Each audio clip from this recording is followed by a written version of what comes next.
Bismillahirrahmanirrahim. Assalamualaikum warahmatullahi wabarakatuh.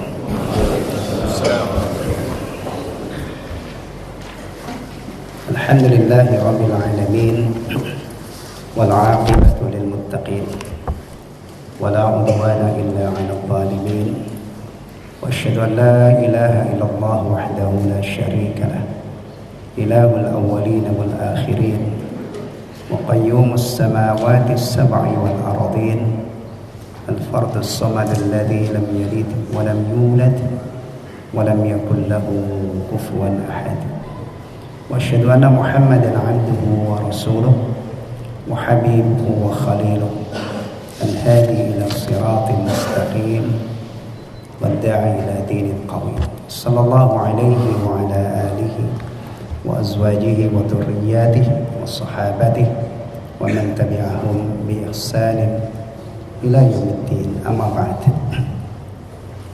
Ikhwatal iman rahimani wa rahimakumullah. Alhamdulillah kita bertemu kembali di tempat yang mulia ini. Ini giliran kita mengkaji kitab Al-Adabul Mufrad. Ya betul, ini pekan keempat 24 Taib. Pada kajian perdana kitab Al-Adabul Mufrad ini, ana bacakan dari muqaddimah kitab ini, di mana dinukil perkataan Al-Imam Ibnul Qayyim Al-Jauziyah rahimahullah ya, tentang adab. Ya. Tinggal bagian akhir ini, insyaallah tidak lama untuk menyelesaikan ini, di mana beliau rahimahullah menjelaskan bahwa adab dalam agama Islam itu terbagi menjadi 3 kategori. Pertama, adab terhadap Allah. Yang kedua, adab terhadap Rasulullah Muhammad SAW. Yang ketiga adalah al-adab ma'al khalq. Ketiga atau adab terhadap sesama makhluk. Di mana beliau menjelaskan bahwa adab terhadap makhluk, terutama terhadap sesama manusia, ya, ini aneka ragam. Ya. Ada adab terhadap ibu bapak, adab terhadap ulama, adab terhadap pemimpin. Ya. Untuk melihat hari ini itu masya Allah, ya, orang itu benar-benar tidak menghargai pemimpinnya. Ya, dan antum pasti lebih tahu lah, lebih mengikuti apa yang dilakukan orang-orang sekarang ini terhadap pemimpinnya. Dan demikian juga adab terhadap sahabat karib, bahkan adab terhadap anak-anak. Ya. Antum bayangkan ya, seorang muslim yang berpegang teguh dengan adab Islami itu dia harus piawai menyesuaikan diri dengan siapa orang ini bergaul. Jangan disamaratakan gitu ya. Kemudian beliau menjelaskan walikulli halin adab, dan setiap keadaan, kondisi itu ada adabnya. Insyaallah ya. Ini yang hilang ya. Banyak kaum muslimin hari ini tapi kadang-kadang gitu ya begitu vulgar mereka menyelisihi adab yang diajarkan dalam Islam. Beliau mengatakan falil akli adab. Makan itu ada adabnya. Ya. Makan dengan tangan kanan itu adalah asli petunjuk Nabi. Ya. Bahkan Nabi SAW mengatakan makan dengan tangan kiri itu makannya setan. Tapi anehnya itu begitu mudah kaum muslimin itu meninggalkan petunjuk ini. Nah, baik. Kemudian wali syurbi adab, minum juga ada adabnya. Wali rukub, naik kendaraan juga ada adabnya. Ya. Wali dukhul, wal khuruj, masuk keluar itu juga ada adabnya. Masuk rumah, keluar rumah, masuk rumah, masuk masjid, keluar masjid, masuk WC, keluar WC, itu ada adabnya. Masya Allah, antum bisa bayangkan kalau aktivitas ini ya, makan, minum, naik kendaraan, keluar masuk, kita jadikan media untuk menerapkan adab-adab syariah. Allahu Akbar. Ya. Berarti hidup kita ini padat berisi dengan kebaikan. Tayyib. Wasafar, safar itu juga ada adabnya. Ya. Safar, ifadal iman, safar itu potensi terjadi kecelakaan fatal itu luar biasa tingginya, ya. Apalagi sekarang jalan tol gitu ya. Masya Allah. Bayangkan kalau orang tuh safar tuh liar. Ketika dia safar tuh Masya Allah bebas, nggak ingat lagi adab-adab safar. Atau bisa jadi salah satu penyebab kecelakaan itu memang tidak ingat Allah.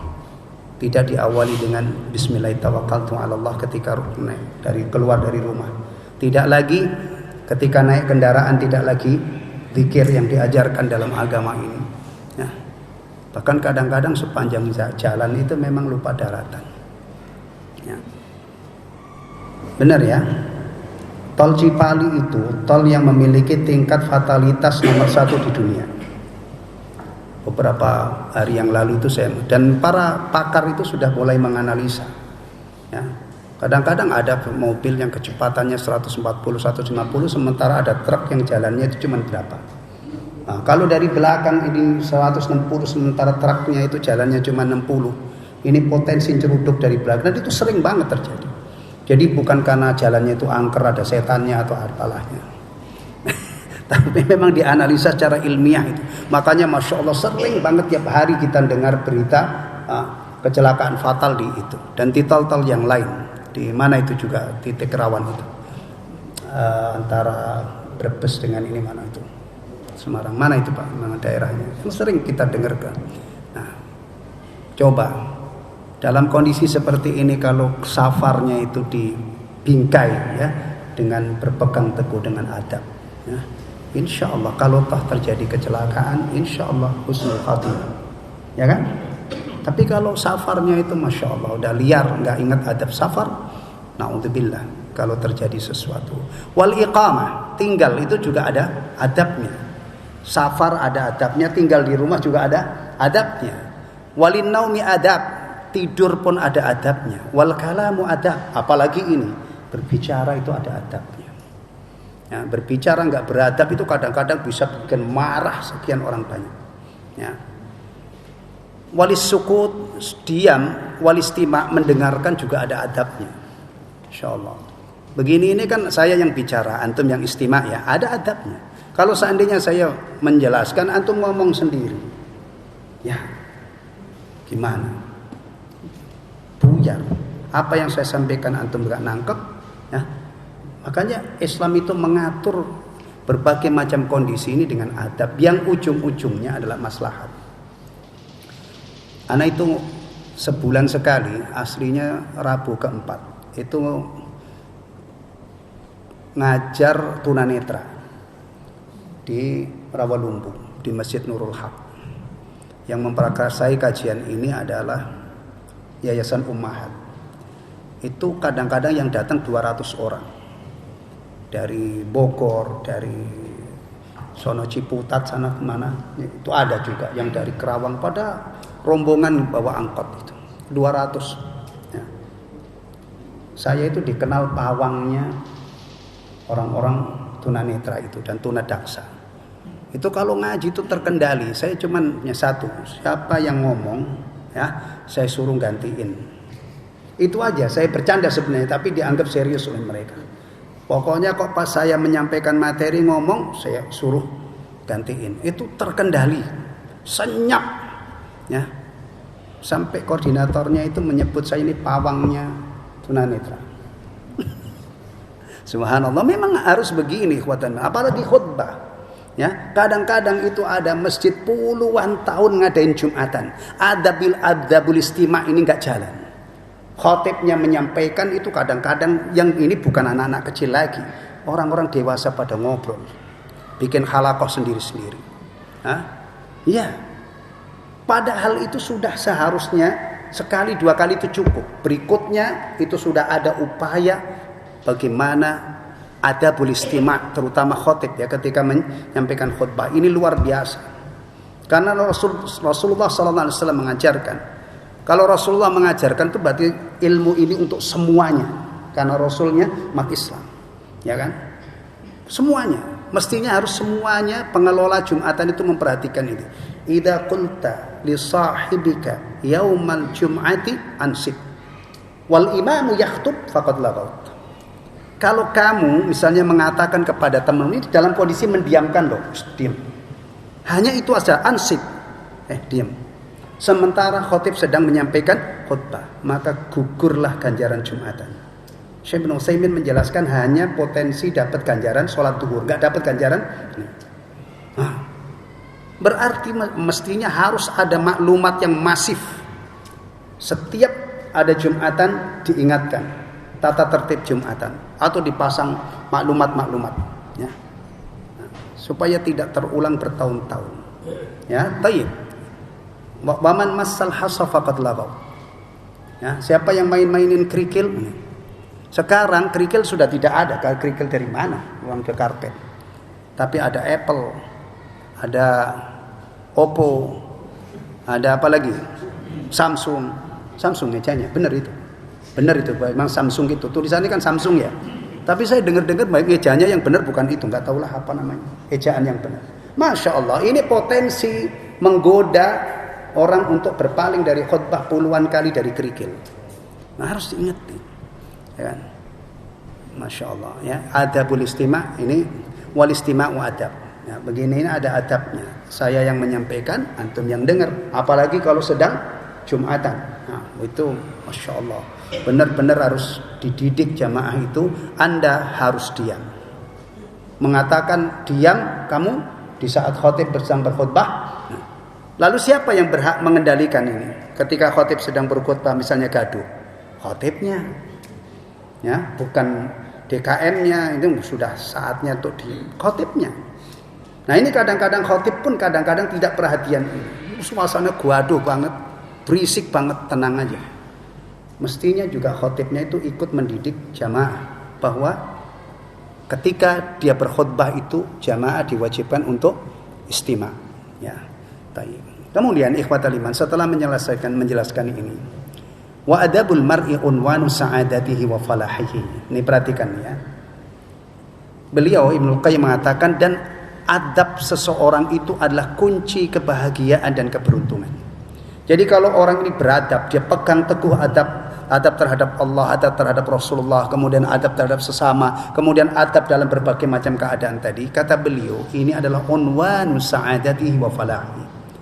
Nah, kunci kebahagiaan dan keberuntungannya. Wa qillatu adabihi unwanu syaqawatihi wa bawarihi. Dan minimnya adab merupakan sumber malapetaka, sumber kesengsaraan. Nah, berarti kita ini kalau kepingin bahagia, kepingin beruntung dalam beragama tidak boleh kita mengabaikan masalah adab dan akhlak. Sebagaimana akidah harus lurus, ibadah harus lurus, maka adab dan akhlak ini juga harus kita pegang teguh. Ya. Famastajlaba khairat dunya wal akhirah bimislil adab. Tidak ada yang bisa merengkuh, mendatangkan kebaikan dunia dan akhirat semisal adab dan akhlak. Ya. Dan itu nanti kalau kita kaji hadis-hadis yang ada di kitab ini ternyata memang benar. Ketika kita terapkan adab ini kita berpeluang meraih sekian banyak kebaikan dunia dan akhirat. Tapi kalau kita abaikan siap-siap ya, kita akan mengalami kerugian yang sangat besar. Tayyib. Walastajlaba khirmanaha bimithli qillatil adab. Dan tidak ada yang menghalangi ya untuk meraih kebaikan dunia dan akhirat yang seperti qillatul adab, yaitu adab yang minim, adab yang tidak baik. Intaha, selesai. Ini kutipannya dari kitab Madarijus Salikin juz 2 halaman 378 sampai 379. Nah, sekarang kita lanjut ke materi ya. Materi. Bismillahirrahmanirrahim. Dengan mengharap ridha Allah, dengan mengharap limpahan keberkahan dari Allah ya, dengan menyebut nama-namanya ya, dengan menyebut nama-nama Allah yang Maha Pengasih lagi Maha Penyayang, kita mulai mengkaji kitab ini. Ini antum lihat ya, beliau hanya mulai dengan basmalah. Ya. Tidak ada khutbah seperti umumnya kitab-kitab yang lain. Nah, sebagaimana juga Syekh Muhammad bin Abdul Wahab dalam kitab 3 Landasan Utama itu juga mulainya dengan Bismillahirrahmanirrahim.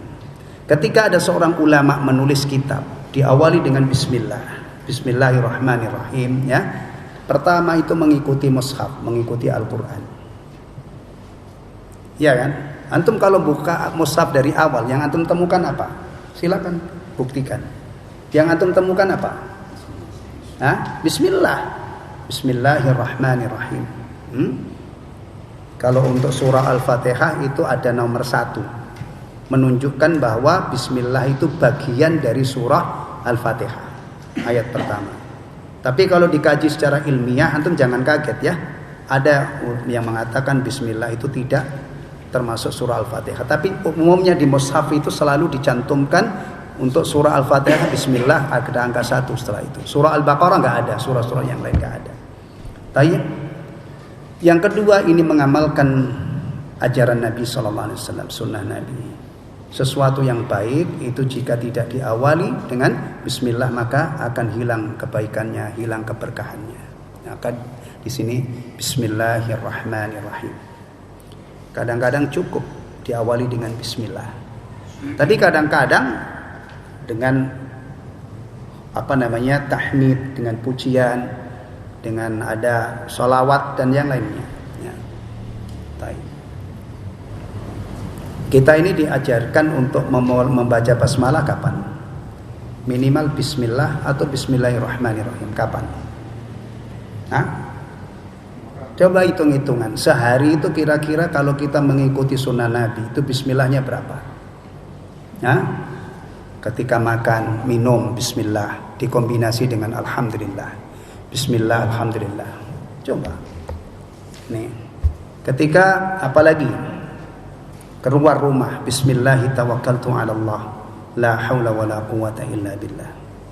Apa faidahnya kalau kita keluar ini membaca zikir ini? Kita dijaga oleh Allah. Setan itu minggir. Dia bagaimana kita bisa menggoda orang yang sudah dilindungi oleh Allah Subhanahu wa taala. Apalagi Bismillah. Bismillah kalau mau masuk masjid, Bismillah. Wassalatu wassalamu ala Rasulillah. Allahumma iftah li abwaaba rahmat. Ya. Mau kapan lagi? Antum ketika ingin menggauli istri, Bismillah, Allahumma jannibna syaitan wa jannibis syaitana ma razaqtana. Bahwa antum yang muda-muda itu atau istrinya 4 ini frekuensinya tinggi itu. Yang syahwatnya gede itu misalnya ya seharusnya setiap antum mau menggauli istri antum mulai ini nabung Bismillah. Kalau sebulan antum frekuensinya berapa? Ya kalau antum selalu membaca ini berarti antum sudah menikmati istri itu halalan thayyibah, diberkahi oleh Allah. Antum nabung Bismillah, ya kan? Nabung zikir ini. Mau makan, mau menyembelih juga, nyembelih Bismillah.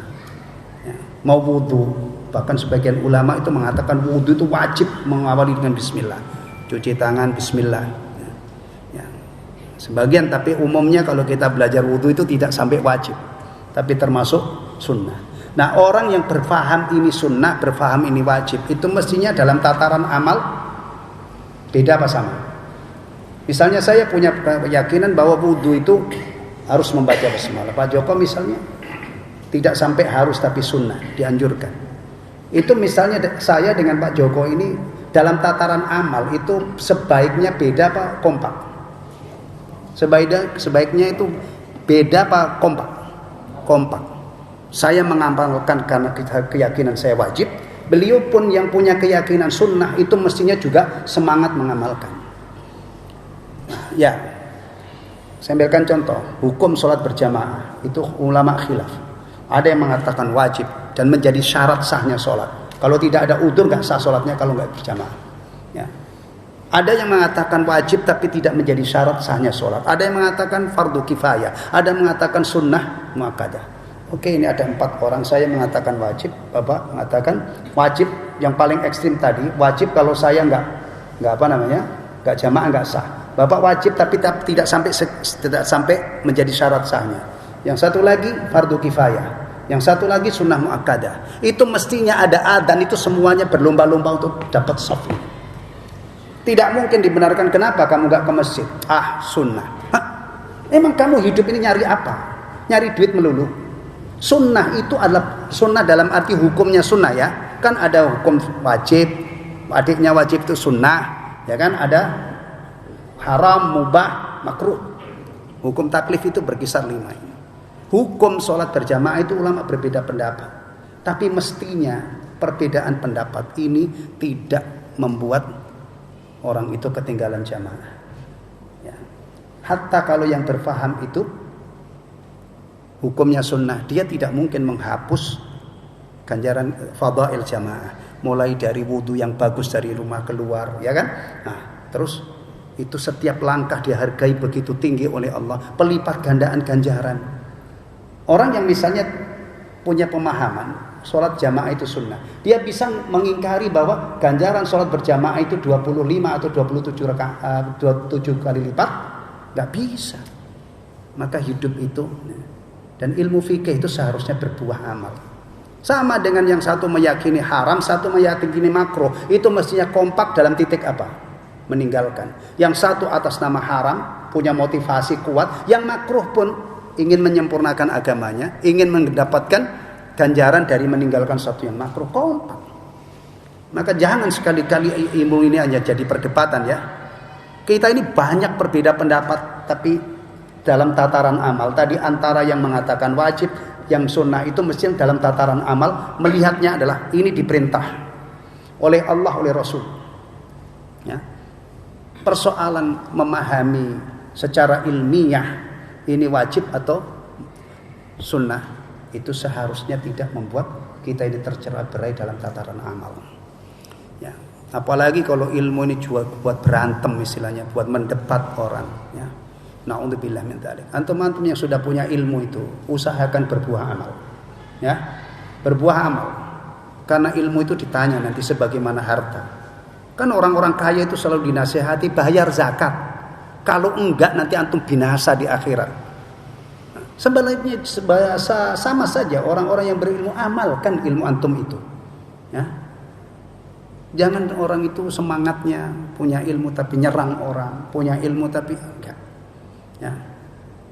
Jangan itu, nanti kita celaka dengan ilmu kita. Baik. Babu qaulillahi ta'ala, bab firman Allah Ta'ala. Beliau mengutip sepenggal ayat. Wa wassaynal insana biwalidayhi husna. Halaman berapa itu? Hah? Pertama. Hah? Hah? Apa terjemahannya situ? Terjemahannya coba lihat, wa wassaynal insana biwalidayhi husna. Mewasiatkan kepada manusia untuk bergaul dengan kedua orang tuanya dengan baik. Tayyib. Ini firman siapa? Firman Allah. Firman Allah. Kalau firman Allah itu berarti pedoman untuk semua orang Islam. Ya, apapun organisasinya, apapun partainya, Anda Muslim, ini pedomannya. Anda diwajibkan oleh Allah untuk berbuat baik kepada ibu dan bapak. Tolonglah ilmu itu jangan dikotak-kotak. Ilmu itu kalau sumbernya dari Al-Quran dan Sunnah itu berarti adalah milik seluruh kaum muslimin. Ya, jangan pernah mengkotak-kotakkan ilmu. Ya. Bukankah setiap muslim itu bersyahadah la ilaha illallah Muhammadur Rasulullah? Kalau ada ajaran bersumber dari Rasulullah, itu berarti seharusnya milik seluruh kaum muslimin. Menjadi arena perlombaannya seluruh orang Islam. Ya. Begitu kita beragama. Ya. Kalau sudah sampai kepada Al-Quran, berarti ini pedoman seluruh orang Islam. Orang Islam di Arab sana diperintah oleh Allah, wa wassaynal insana biwalidayhi husna. Yang di Eropa, ada di Eropa ya. Ada orang Islam banyak, tapi yang anti Islam juga banyak. Antum dengar kan di Swedia membakar Al-Quran, disusul Belanda. Mau berangkat tadi saya nyari-nyari berita, Al-Azhar Mesir, Al-Azhar Mesir menyerukan untuk memboikot produk Swedia dan Belanda. Sayangnya produk Swedia itu sekarang sedang in. Nah, antum kalau memboikot produk Swedia berarti nggak boleh naik bis Scania. Nah, nggak boleh naik bis Volvo. Padahal itu sekarang lagi NN-nya Volvo 11BR ya, yang powernya 400 sekian. Ya tidak sejauh itu ya. Tapi ada seruan dari Al-Azhar itu untuk memboikot itu. Nggak tahu kalau di sini kemarin lagi ada yang minta pemerintah itu memanggil inilah. Ya kalau seandainya tidak dipanggil, nggak ada diurus, nanti juga akan diurus oleh Allah. Ya kan, jangan habis energi. Nanti orang ini pasti akan menghadap Allah. Bahkan ya bisa jadi orang-orang yang anti Islam ini satu saat dapat hidayah. Ya. Bukan nyantai, tetap saja kita marah karena Quran ini tapi jangan sampai energi kita habis hanya untuk itu. Gimana? Nah, kita daripada gimana antum buka. Hari ini tadi antum nabung surah Al-Kahfi, alhamdulillah. Ya, baca. Ini kadang-kadang penyakit kita itu kita sia-siakan ya, tapi kalau ada orang ini Masya Allah kita ngamuk, kita marah. Seharusnya orang-orang yang marah ketika Quran dinistakan itu memang orang-orang yang memuliakan Quran. Antum misalnya punya istri cantik, antum sia-siain, dicolek-colek orang, antum ngamuk. Itu kira-kira klop apa enggak? Orang antum nggak antum urus, sudah antum bahkan kadang-kadang sudah dicerai, ya kan? Tapi ada orang mendekati dia cemburu, dia ngamuk, kan aneh gitu. Ya.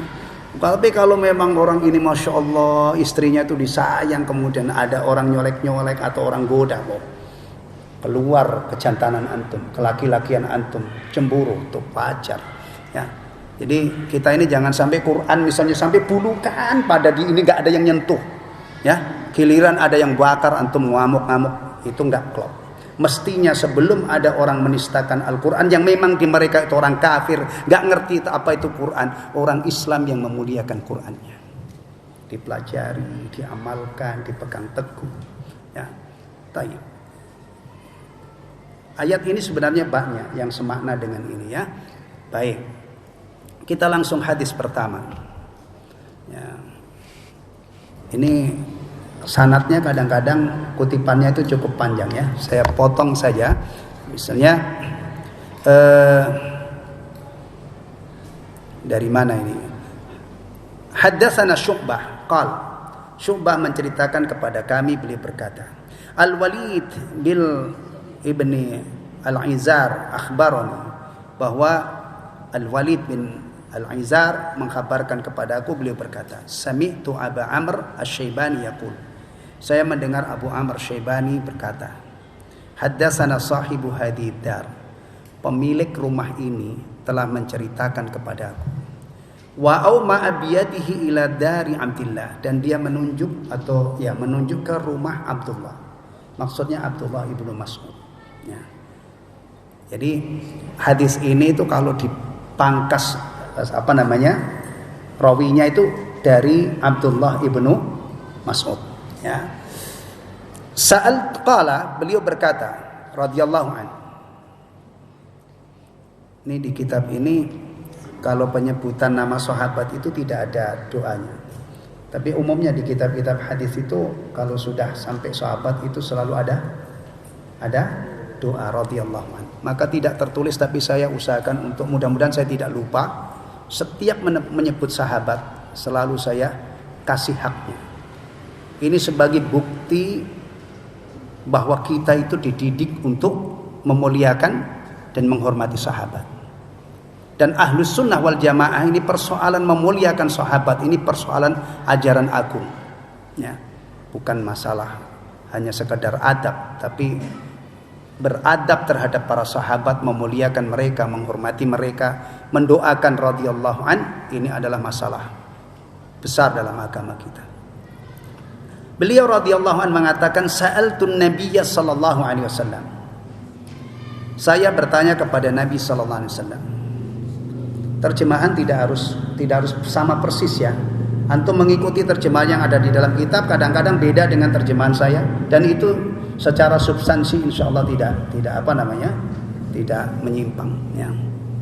Ya. Ayyul amali ahabbu ila Allah azza wa jalla. Ini pertanyaan Ibnu Mas'ud kepada Rasulullah sallallahu alaihi wasallam. Ya. Amal apakah yang paling dicintai oleh Allah azza wa jalla? Subhanallah, pertanyaannya itu bermutu ya.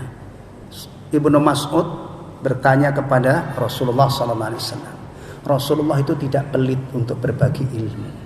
Pertanyaan beliau ini sudah berabad-abad yang lalu, ya, menjadi sumber ilmu bagi kita. Inilah yang tidak mungkin kita tandingi. Kalau hari ini antum tanya kepada siapa? Mungkin tanya kepada saya. Bahkan saya itu cenderung menghindari pertanyaan, ya. Ya.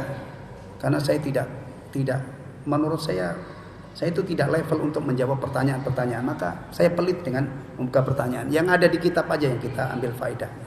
Karena yang jawab cuma saya, ya kan? Yang jawab kan orang. Kalau dulu yang jawab pertanyaan dari sahabat itu yang menjawab siapa? Rasulullah SAW. Mungkinkah antum meragukan jawaban Rasulullah salah? Hah? Gak mungkin lah. Ini keistimewaan para sahabat dari masalah ilmu. Langsung bertanya kepada Rasulullah. Dan pertanyaan mereka ini diabadikan oleh Allah, tidak hilang. Subhanallah. Ibnu Mas'ud bertanya sudah berapa abad yang lalu. Gak hilang. Dijaga oleh Allah. Jadi yang dijaga itu bukan hanya Al-Quran saja, sunnah itu juga dijaga. Ya. Tayyib. Qal Rasulullah SAW menjawab, as-salatu ala waktiha. Salat pada waktunya. Qult, saya bertanya lagi, saya berkata, summa ayyun, kemudian amal apa lagi? Qal summa birrul walidain. Kemudian birrul walidain ini lazim atau biasa diterjemah apa? Berbakti, ya. Berbakti atau berbuat baik kepada ibu bapak. Al-walidain. Ya. Saya lebih suka menggunakan terjemahan ibu bapak. Ya. Antum perhatikan ini supaya kita itu selalu ingat bahwa berbakti kepada ibu itu lebih ditekankan daripada berbakti kepada bapak. Ya. Ya. Ini dari awal. Kalau antum menerjemah al-walidain itu aslinya adalah kedua orang tua. Tapi kedua orang tua itu siapa? Ibu, bapak. Ya. Jangan lengah itu maksudnya, karena kalau disebut bapak dan ibu, bapaknya didahulukan. Itu khawatir saya nanti ada kesan bahwa prioritas berbuat baik itu kepada bapak. Padahal tidak. Ya. Dan antum harus ridho. Jangan antum kalau mau kawin lagi aja memaksa istri ridho. Persoalan ini antum harus ridho. Jangan egois antum, ya. Baik. Qult, saya berkata, summa ayyun. Lalu apa lagi? Qala summal jihadu fi sabilillah. Kemudian berjihad di jalan Allah. Qala Ibnu Mas'ud radhiyallahu an berkata, haddatsani bihin. Rasulullah sallallahu alaihi wasallam mengajarkan hal-hal itu kepadaku. Jadi yang mengajarkan tadi bahwa amal yang paling dicintai oleh Allah yang pertama apa tadi? Salat pada waktunya. Kemudian apa lagi ya Rasulullah? Birrul walidain. Kemudian apa lagi ya Rasulullah? Al-jihadu fi sabilillah. Ya. Baik. Kemudian beliau mengatakan wala wistazattuhu lazadani. Kalau seandainya saya masih bertanya lagi, saya tambah pertanyaannya lagi, maka Rasulullah pun pasti akan menambah jawabannya kepadaku.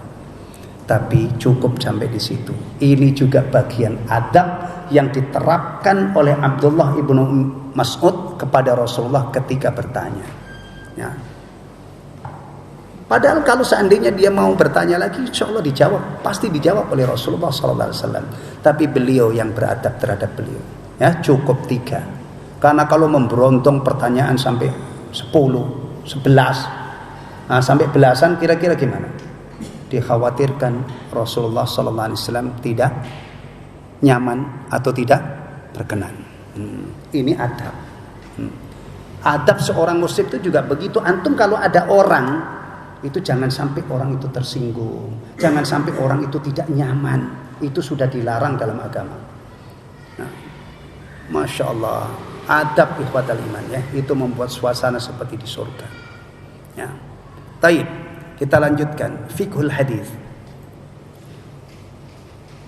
Kandungan hadis gitu ya terjemahannya, ya. Digunakan istilah fiqhul hadis, kandungan hadis. Bisa juga diartikan kesimpulan. Ya. Al-hatsu 'ala al-muhafadhati 'ala shalawati fi awqatiha. motivasi, anjuran, dorongan untuk menjaga sholat pada waktunya. Karena sholat itu punya waktu masing-masing. Ya. Maka kalau kita belajar bab sholat itu ada awqatus sholat, pasti dibahas. Ya. Dan patokannya itu bukan jam. Kalau jam saya ngaco, gimana? Kacau juga. Patokan waktu sholat itu bukan jam, tapi matahari. Ya. Ya. Nggak apa-apa kita bersandar dengan jam, tapi harus akurat. Kalau jamnya ngaco gimana? Kalau jam mati itu kan mungkin juga ya. Nah, tapi aslinya maghrib misalnya, maghrib itu waktunya dari kapan? Kalau orang yang tidak pernah ngaji fikih, kakak bakalan tahu, karena ini dibahas oleh para ulama di bab fikih, bab sholat. Kalau orang itu hanya ujuk-ujuk sholat, ya nggak usah sih dia ini karena ngikutin adzan, ngikutin. Tapi aslinya seorang muslim itu punya pengetahuan idealnya ya waktu sholat. Waktu maghrib mulai dari terbenamnya matahari sampai hilangnya kita menyebut rona merah atau mega merah.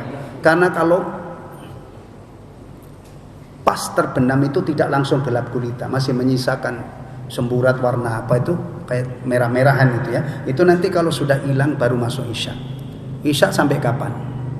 Umumnya yang kita pelajari itu sampai fajar shadiq. Tapi ada pendapat lain sampai tengah malam, tidak sampai menjelang subuh. Ini fikih ini ya, banyak waktu sholat. Maka kalau di sini ada kesimpulan al-hathu 'ala al-muhafadzati 'ala sholati fi awqatiha. Ya, anjuran untuk menjaga sholat pada waktunya. Ya. Yang kedua, fadlu ta'zimil walidain. Keutamaan memuliakan atau mengagungkan kedua orang tua. Baik, itu terjemahannya. Apa terjemahannya? Keutamaan menghormati. Menghormati, memuliakan, mengagungkan orang tua. Baik. Yang ketiga, jawazu isti'mali law liqaulihi wala wistazattuhu lazadani. Boleh menggunakan kata law seandainya. Berdasarkan perkataan Ibnu Mas'ud radhiyallahu an, beliau mengatakan kalau seandainya aku minta tambah, ya, pasti Rasulullah akan menambahkan kepadaku. Lau. Yang tidak boleh itu lau untuk meratapi satu kejadian yang sudah ditakdirkan oleh Allah. Misalnya ada musibah terjadi, kemudian di andai-andai lau. Coba kalau seandainya dia tadi hari ini tidak keluar, tidak mati dia. Nah begini ini nggak boleh. Ya, karena sudah terjadi. Ya. Dan itu akan membuat orang larut dalam kesedihan yang luar biasa. Ya kan? Itu makanya kalau sudah ada musibah yang terjadi, obatnya adalah qaddarallahu wa masya'a fa'al. Itu sudah ditakdirkan oleh Allah dan apa yang dikehendaki oleh Allah pasti terjadi. Kemudian kita banyak istirja, sabar, ya. Atau kalau kita nggak kuat, teman-teman itu takziah. Inilah pentingnya takziah. Dan takziah itu tidak ada batasnya. Selama orang ini masih ada tanda-tanda dia terpukul dengan kejadian itu. Ketemu di jalan, ketemu di pasar, ketemu di kantor, ketemu di mana-mana, kita takziah. Kita kuatkan kesabarannya. Nah, ini kadang-kadang takziah itu ada orang yang memaknai takziah itu seakan-akan membesuk apa? Membesuk atau nengok jenazah. Bukan. Takziah itu kepada sahibul musibah. Ya, ini kadang-kadang ada salah paham gitu kan. Makanya jangan heran kalau kita belajar masalah takziah itu bisa ketemu di jalan, ketemu di pasar, ketemu di kantor. Karena takziah itu memang untuk menguatkan kesabarannya orang yang tertimpa musibah. Ya. Dan itu termasuk bab ta'awun 'alal birri wat taqwa. Orang itu lemah fataliman kalau sendiri. Tapi kalau berjamaah itu kuat. Kadang-kadang ada orang dihantam musibah itu Masya Allah ya, parah banget. Kemudian berdatangan mengingatkan sabar ya. Nah, semoga Allah Subhanahu wa taala memberikan kamu ganjaran yang besar ya. Yang lainnya. Taib. Yang keempat, iradul jawab ala hasab ikhtilafil akhwal wal ashkhas wal ansab. Ini hebatnya Rasulullah. Rasulullah sallallahu alaihi wasallam itu pendidik agung. Dia tahu persis mana jawaban yang terbaik untuk orang yang bertanya. yang bertanya ini tadi Ibnu Mas'ud radhiyallahu an, ya, diberi jawaban, ya, tadi. Nanti kita temukan ada orang lain lagi bertanya kepada Rasulullah, jawabannya beda juga. Karena apa? Ini iradul jawab ala hasabil ikhtilaf, memberikan jawaban sesuai dengan kondisi dan sesuai dengan siapa yang bertanya, itu adalah lebih apa di situ terjemahannya? Perlunya mempertimbangkan situasi dan kondisi penanya ketika menjawab pertanyaan sesuai tingkatan nalar. Lebih sesuai. Makanya hati-hati antum itu kalau misalnya komunikasi dengan orang, apalagi berbagi ilmu, itu antum lihat dulu siapa yang antum bagi. Kalau enggak, nanti bisa menjadi fitnah. Ada level-levelnya, ya. Nih memberi jawaban juga begitu, disesuaikan dengan keadaan, disesuaikan dengan misalnya ya ada orang bertanya kepada saya, minta ini. Orangnya itu kecil, krempeng, orangnya itu masya Allah lembut. Kemudian saya nasihati, la taghdab, ya, la taghdab, kamu jangan marah ya, jangan marah.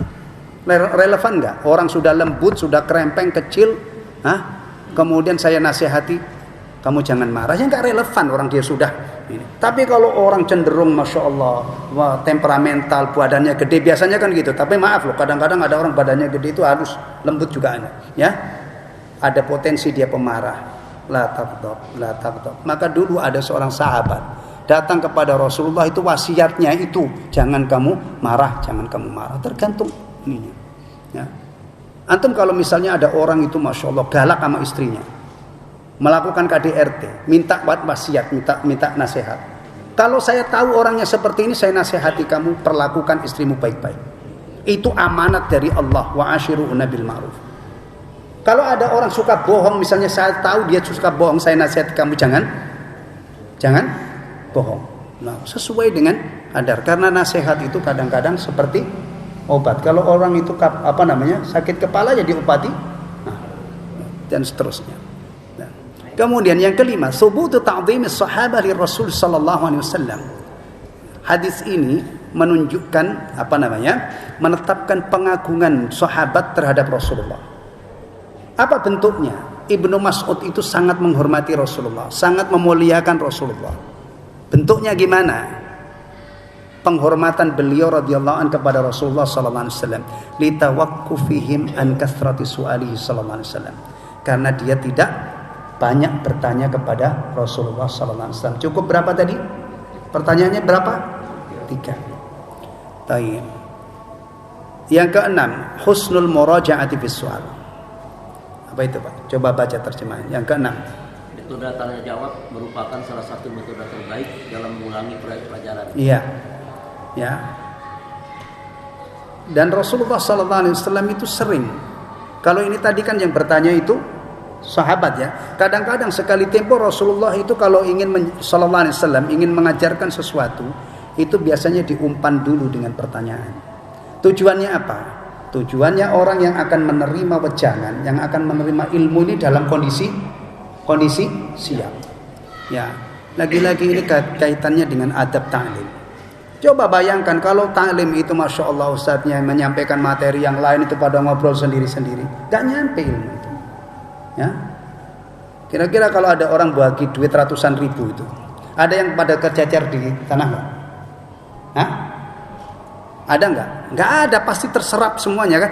Ilmu itu lebih berharga dari ratusan ribu. Ya, lebih berharga dari ratusan ribu. Kalau sudah dibaca, sudah dipelajari, itu targetnya harus terserap, harus difahami.